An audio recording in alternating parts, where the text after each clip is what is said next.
नमस्कार प्रिय दोस्तों। स्ट्रॉन्ग इलेक्ट्रिकल चैनल पर आपका एक बार फिर से हार्दिक स्वागत करता हूं।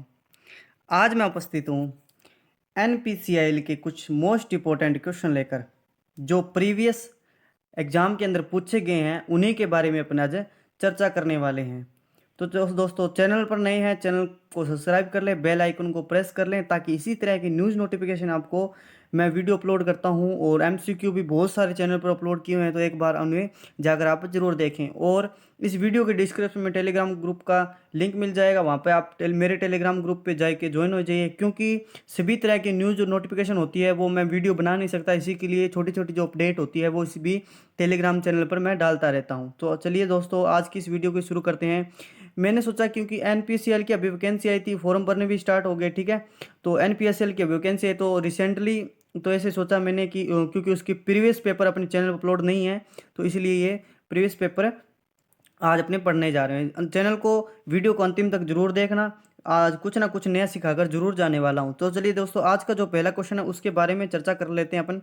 पहला क्वेश्चन कह रहा है कि क्वेश्चन नंबर 1, धातुओं धातुएं एक ऊष्मा की एक अच्छी सुचालक होती है, क्योंकि, ठीक है, रीजन पूछ रहा है कि धातुएं जो मेटल होती है वो ऊष्मा की अच्छी सुचालक मतलब कंडक्टर होती है, ये किसके कारण होता है? तो इसमें कम मुक्त इलेक्ट्रॉन होते हैं। नहीं जी दोस्तों, ये नहीं हो सकता, क्योंकि कम मुक्त इलेक्ट्रॉन होंगे तो फिर अच्छी सुचालक कैसे हो सकती है, ठीक है। तो परमाणु दूर होता है, ठीक है, ये भी नहीं हो सकता। उच्च घनत्व, सी नंबर ऑप्शन। जो डी नंबर ऑप्शन दे रखा है ना इसमें, इनमें जो मुक्त इलेक्ट्रॉन है वो भरमार होती है, मतलब बहुत मुक्त इलेक्ट्रॉन होते हैं इसमें, धातुओं धातुओं में, इसलिए वो क्या है, एक ऊष्मा की अच्छी सुचालक होती है, ठीक है। क्वेश्चन नंबर 1 का डी नंबर ऑप्शन है जो राइट हो जाएगा, ठीक है दोस्तों। तो चलिए दोस्तों, क्वेश्चन नंबर 2 की तरफ बढ़ते हैं। क्वेश्चन नंबर 2 क्या कह रहा है? क्वेश्चन नंबर 2 कह रहा है कि किसी उपकरण, बोल रहा है किसी उपकरण की संवेदी सटीकता खाली स्थान पर निर्भर करती है। किस पर निर्भर करती है? संवेद, तो मैं आपको बता दूं ये किसकी बात कर रहा है, संवेदी की। तो ये बात कर रहा है अपने को सेंसिटिविटी, ठीक है, सेंसिटिविटी, सेंसिटिविटी और एक्यूरेसी, सटीकता को बोलते हैं एक्यूरेसी इंग्लिश के अंदर। तो किस पर निर्भर करता है? किसी एन उपकरण, ठीक, इंस्ट्रूमेंट है, एक इंस्ट्रूमेंट की जो सेंसिटिविटी एक्यूरेसी है वो किस बात पर निर्भर करती है? तापमान परिवर्तन पर, ठीक है। किस पर? टेम्परेचर और परिवर्तन पर वो क्या निर्भर करती है, क्या एक किसी इंस्ट्रूमेंट की सेंसिटिविटी एक्यूरेसी है, तापमान पर निर्भर करती है, ठीक है। क्वेश्चन नंबर 2 का जो सी नंबर ऑप्शन है वो राइट हो जाएगा। क्वेश्चन नंबर 3 की तरफ बढ़ते हैं। क्वेश्चन नंबर 3 क्या कह रहा है कि निम्नलिखित में से कौन सी निम्न तांबा युक्त तांबा युक्त, ठीक है, तांबा से मिश्रित धातु कौन सी बनी हुई है? श्वेत धातु, पित्तल बनी है, ब्रोंज या मटर धातु या जर्मन सिल्वर, ठीक है। तो जो ब्रोंज होता है उसमें जो तांबा युक्त नहीं होता, ठीक है, श्वेत, जो ए नंबर ऑप्शन है इसका वो राइट हो जाएगा, क्योंकि वो जो वाइट श्वेत मतलब वाइट मेटल होते हैं ना, जितने अपने वाइट मेटल होते हैं वो क्या है, तांबा युक्त या जो कॉपर उसमें थोड़ा बहुत मिक्स होता है, ठीक है। ऑप्शन के हिसाब से ए नंबर इसका राइट आंसर हो जाएगा 3 नंबर क्वेश्चन का।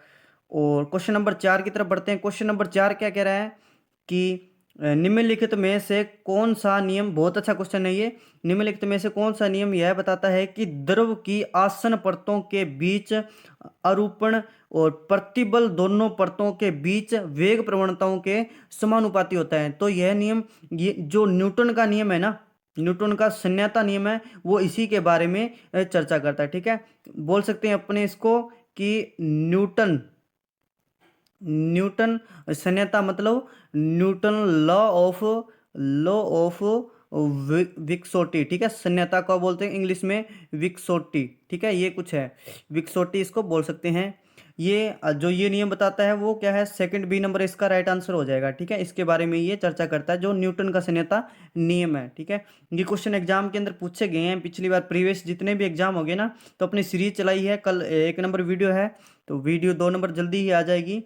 क्वेश्चन नंबर 5 क्या कह रहा है? इस्पात में कार्बन की मात्रा में वृद्धि करने पर वृद्धि होने पर इस खालिस्तान में किसकी कमी हो जाती है? तननशीलता या तना सामर्थ्य या कठोरता, उपयुक्त सभी। किसमें?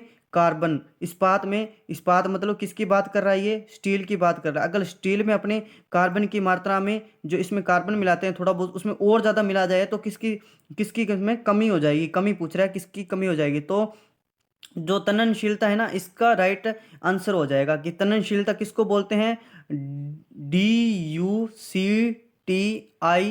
ठीक है। इसकी ये इंग्लिश डेफिनेशन या बोल सकते हैं डिकोसिटी, ठीक है। ये कुछ है इसकी तननशीलता। अगर अपने इस्पात में अगर कार्बन की मात्रा वृद्धि करते हैं तो तननशीलता है जो कम हो जाती है, ठीक है। क्वेश्चन नंबर 5 का ये आंसर हो जाएगा। अब बोलते हैं देखो कि क्वेश्चन नंबर 6 क्या कह रहा है, 6 कह रहा है विनिर्माण में एमपीएस का फुल फॉर्म पूछ रहा है। एमपीएस का ये तो आपको याद रखना पड़ेगा। एमपीएस की जो फुल फॉर्म होती है वो क्या होती है, मास्टर प्रोडक्शन और शेड्यूल, ठीक है। ए ऑप्शन है ना, वो इसका पूरा आंसर हो जाएगा कि विनिर्माण में एमपीएस होता है ना, उसकी फुल फॉर्म होती है मास्टर प्रोडक्शन शेड्यूल। ए नंबर इसका राइट आंसर हो जाएगा, ठीक है। क्वेश्चन नंबर 7 की तरफ बढ़ते हैं। क्वेश्चन नंबर 7 क्या कह रहा है, देखो बहुत अच्छा क्वेश्चन है। कह रहा है कि खालिस्तान खालिस्तान द्रव्यमान और वेग का गुणनफल, वेग का गुणनफल गुणनफल है किसका, जो इस निम्न में ऑप्शंस में द्रव्यमान और वेग का गुणनफल है किसका, ठीक है। तो क्वेश्चन नंबर जो 7 है उसका राइट आंसर हो जाएगा रैखिक गति का गुणनफल है द्रव्यमान। बात कर लगते हैं अपने मास की, द्रव्यमान को मास बोलते हैं और जो वेग है उसको क्या बोलते हैं, वेलोसिटी, ठीक है। क्या बोलते हैं, वेलोसिटी। इनका जो गुणनफल है रैखिक रैखिक रूप से है, ठीक है। रैखिक रूप से इनका जो गुणनफल है द्रव्यमान और वेग का। क्वेश्चन नंबर 7 का C option is right answer हो जाएगा।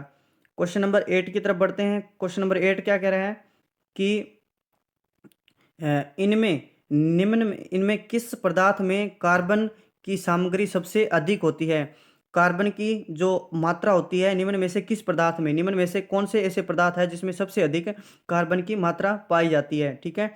तो जो कास्ट आयरन होता है ना, इतने पीतल में नहीं होता, मर्द अवस्था में, और स्टेनलेस स्टील भी इतना कार्बन नहीं पाया जाता इनकी अपेक्षा जितना कास्ट आयरन में अपने कार्बन मिलाते हैं, ठीक है। कार्बन में जो कास्ट आयरन है उसमें कार्बन की मात्रा सबसे अधिक पाई जाती है इन तीनों की अपेक्षा। तो अपना इसमें पूछ रहा है कि सबसे अधिक कार्बन की मात्रा किस में है, A option A right answer हो जाएगा, ठीक है। क्वेश्चन नंबर 9 की तरफ बढ़ते हैं। क्वेश्चन नंबर 9 क्या कह रहा है, 9 कह रहा है कि इनमें इनमें से कौन सी एक मल्टी स्पोर्ट वेल्डिंग है, मतलब मल्टी कई प्रकार की वेल्डिंग की प्रक्रिया है। तो सीम है या प्रिकुशन है या प्रोजेक्शन वेल्डिंग या थर्मिट वेल्डिंग है, ठीक है। तो मैं आपको बता दूं जो मल्टी स्पोर्ट वेल्डिंग की प्रक्रिया होती है ना वो प्रोजेक्शन वेल्डिंग में होती है, ठीक है। जो 9 नंबर क्वेश्चन का राइट आंसर सी हो जाएगा। इसका ये क्वेश्चन आए तो प्रोजेक्शन वेल्डिंग आप आंसर कर देना। जो मल्टी स्पोर्ट वेल्डिंग की प्रक्रिया होती है प्रोजेक्शन वेल्डिंग, उसका राइट आंसर हो जाएगा, ठीक है। क्वेश्चन नंबर 10 क्या कह रहा है, क्वेश्चन नंबर 10 कह रहा है कि यदि किसी टरबाइन के विशिष्ट विशिष्ट गति कितनी है, 300 से अधिक है, तो टरबाइन का प्रकार है पेल्टन है, फ्रांसिस है, केपलान है और नो जेट पेल्टन है। तो विशिष्ट गति 300 से अधिक है तो कौन सी टरबाइन हो जाएगी, केपलान टरबाइन हो जाएगी, ठीक है। 300 से अधिक है तो केपलान टरबाइन की जो विशिष्ट गति होती है वो 300 से अधिक होती है।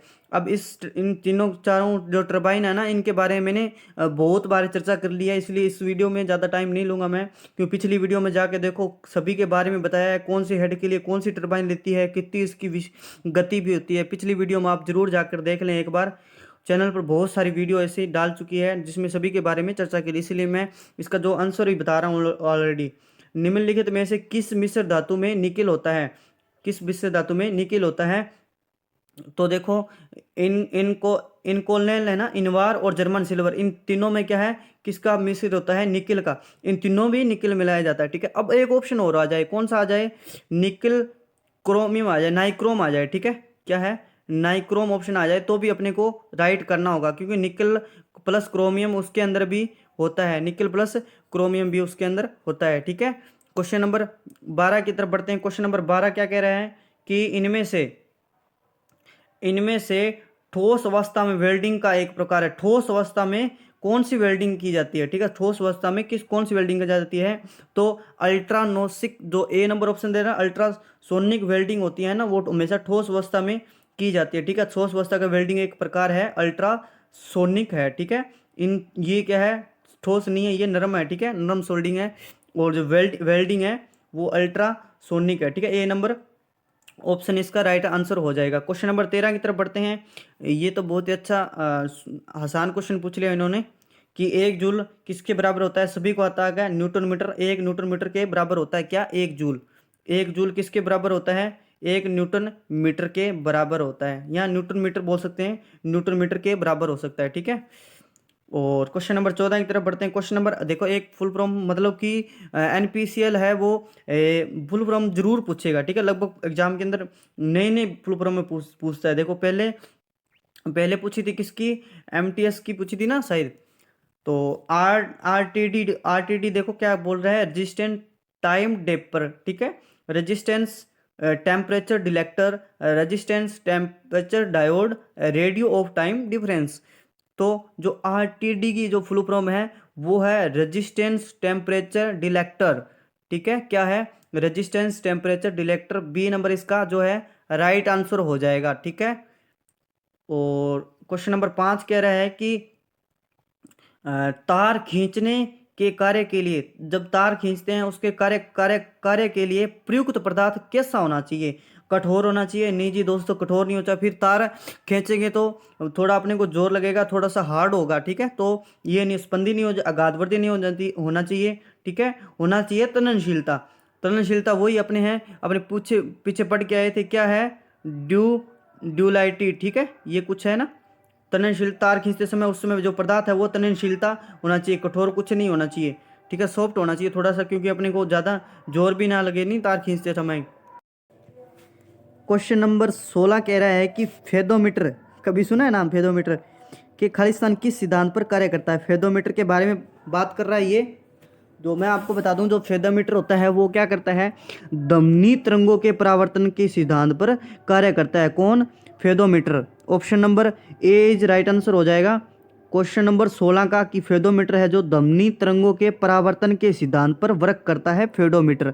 फेदोमीटर, ठीक है। देखो डी नंबर ऑप्शन, अल्ट्रोनोसिक तरंगों के सिद्धांत के परावर्तन पर। आज का जो लास्ट क्वेश्चन है वो है 17 नंबर, क्योंकि मैंने इतने ही क्वेश्चन लिए हैं आज, अगली नेक्स्ट वीडियो में मिल जाएंगे और क्वेश्चन आपको। क्वेश्चन नंबर 17 कह रहा है कि कांपलेन टरबाइन, मतलब टरबाइन के बारे में क्वेश्चन पूछता है वो, ये याद कर लेना कि टरबाइन के एक क्वेश्चन और आ गया, ये और आ गया। टरबाइन पढ़ लेना अच्छे से, जो भी एनपीसीआईएल का एग्जाम बच्चे देने वाले हैं वो उनके लिए बहुत ही बेस्ट ये है कि ये वीडियो उनके लिए है, अच्छी है, ठीक है। खालिस्तान के लिए उपयुक्त है। कापलेन जो टरबाइन है वो किसके लिए उपयुक्त है, तो जो कापलेन टरबाइन होती है वो लो हेड हाई डिस्चार्ज के लिए उपयुक्त की जाती है। किसके लिए, लो हेड और हाई डिस्चार्ज के लिए उपयोग की जाती है। सभी टरबाइन के बारे में पढ़ लेना कि कौन सा, अपने ऐसा पूछा हुआ एग्जाम में नहीं आ सकता, कैसा भी अपने को दे सकता है, ठीक है। हाई हेड लो डिस्चार्ज के लिए कौन सी टरबाइन उपयोग में लेते हैं, ऐसा भी पूछ सकता है। तो क्या कर देना आपने, कापलेन टरबाइन आंसर कर देना है। तो इन सभी के बारे में फिर हाई हेड ये सभी पढ़ लेना आप दोस्तों। तो आज के लिए इतना ही। वीडियो कैसी लगी कमेंट करके ज़रूर बताना, और धन्यवाद आपका, यहाँ तक वीडियो देखने के लिए बहुत बहुत धन्यवाद।